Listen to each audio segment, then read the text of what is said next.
বৃদ্ধা মারা গেলেন আর তাকে নিতে এলেন স্বয়ং যমরাজ।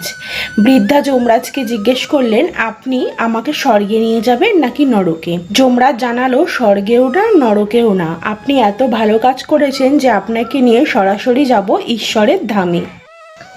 বৃদ্ধা যমরাজকে ধন্যবাদ জানালো আর বলল যে আমি যখন জীবিত ছিলাম তখন এই পৃথিবীতে স্বর্গ এবং নরক সম্পর্কে অনেক কথা শুনেছি। আমার একটা ছোট্ট ইচ্ছা আছে, আপনি কি পূরণ করবেন? আমি নিজের চোখে একবার স্বর্গ এবং নরক দুটোই দেখতে চাই। যমরাজ জানালো, তুমি যেহেতু সদ্গুণে পূর্ণ তাই তোমার এই ইচ্ছা আমি পূরণ করব। আর ঈশ্বরের ধামে যাওয়ার পথে স্বর্গ এবং নরক দেখতে দেখতে যাব। প্রথমেই তারা গেলেন নরকে আর সেখানে শুনলেন করুণ আর্তনাদ। চারিদিকের মানুষ রুগ্ন, ক্লান্ত এবং দুর্দশাগ্রস্ত। বৃদ্ধা এক ব্যক্তিকে জিজ্ঞেস করলেন যে তোমাদের অবস্থা এরকম কেন?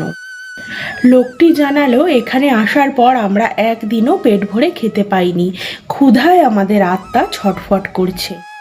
হঠাৎ বৃদ্ধার চোখে পড়ল বিশাল এক হাঁড়ি, প্রায় 300 ফুট উঁচু, আর তা থেকে ঝুলছে বিশাল বড় এক চামচ, আর হাঁড়ি থেকে ভেসে আসছে অদ্ভুত সুগন্ধ। বৃদ্ধা সেই লোককে জিজ্ঞেস করলেন, এই হাঁড়িতে কি আছে? লোকটি জানালো, এতে আছে অতি সুস্বাদু ক্ষীর, আর এই হাঁড়ি সবসময় পূর্ণ থাকে। বৃদ্ধা অবাক হয়ে জিজ্ঞেস করলেন, তাহলে তোমরা খাও না কেন? এই ক্ষীর খেলেই তো তোমাদের পেট ভরে যেতে পারতো।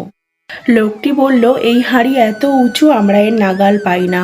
ক্ষীর দেখতে পাই, এর সুগন্ধ পাই, কিন্তু খেতে পাই না, আর এটাই আমাদের শাস্তি।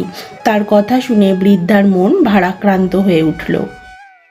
তিনি ভাবলেন, এত সুন্দর ক্ষীর থাকা সত্ত্বেও মানুষ খিদের জ্বালায় কষ্ট পাচ্ছে, এটাই হয়তো ঈশ্বরের দণ্ড। যমরাজ বললেন, এবার চলো, আমাদের এগোতে হবে। তারা চললেন স্বর্গের পথে।